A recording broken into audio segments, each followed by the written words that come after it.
আমার শাশুড়ি স্যার, লক্ষ্মী রানী, লক্ষ্মী রানী। হ্যাঁ? বেয়াদব, তোর শাশুড়ি লক্ষ্মী রানী হিন্দুদের মাঝে সতী নারী কি করে হলো? স্বামী মরার পরের দিনে হিন্দু থেকে মুসলমান হয়ে গেছে। আমাদের ভালো না মুসলমান হয়েছে, স্বামী মরার পরের দিন? বিয়ে বিয়ে হয়ে গেছে, কাকু কয় না ও স্বামী মরার পরের দিন বিয়ে হয়ে তোর গেছে। শাশুড়ির আরেকটা বিয়ে হয়েছে, সেজন্য সে সতী নারী, তাই তো? চেয়ারম্যান মানে করে বারবার রিং করে, আপনি লেখাপড়া এই করেছেন শোন। না? যা আপনাকে তো খবর দেন, আপনি মোবাইল খালি টিপেন স্কুলে।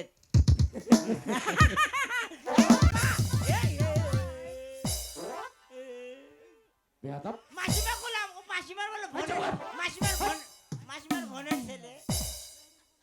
মাসি বলেছে ওটা হচ্ছে ওর বোনের ছিল, আর তুই বলছিস বিয়ে হয়নি, ছেলে পেলে কোথায়? না মাসিমা যে গোলাম বুঝতে পারি না, বোনের ছেলে মাসিমার, কিসের ছেলে? বোনের বোনের বোনের। এই শোনো, এই শোনো, আজ আমি না আমি ইয়েস আজ আমাদের স্কুলে একটা নতুন ছাত্র ভর্তি হয়েছে, নতুন ছাত্র। তাই সবাইকে মিলিয়ে মিলিয়ে? আমি কয়েকটা প্রশ্ন করব। বলেন আচ্ছা বলেন। তাজেল, জি তুমি স্যার। বলো তো আমাদের মুসলমানদের মাঝে স্যার সতী নারীর নাম কি?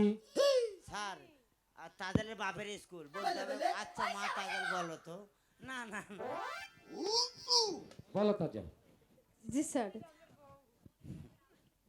বলো আমাদের এই পৃথিবীতে সতী নারীর নাম কি? মুসলমানের মাঝে সতী নারীর নাম? স্যার আমি ঠিক বলতে পারছি না। সামান্য প্রশ্নটা উত্তর দিতে পারলে না।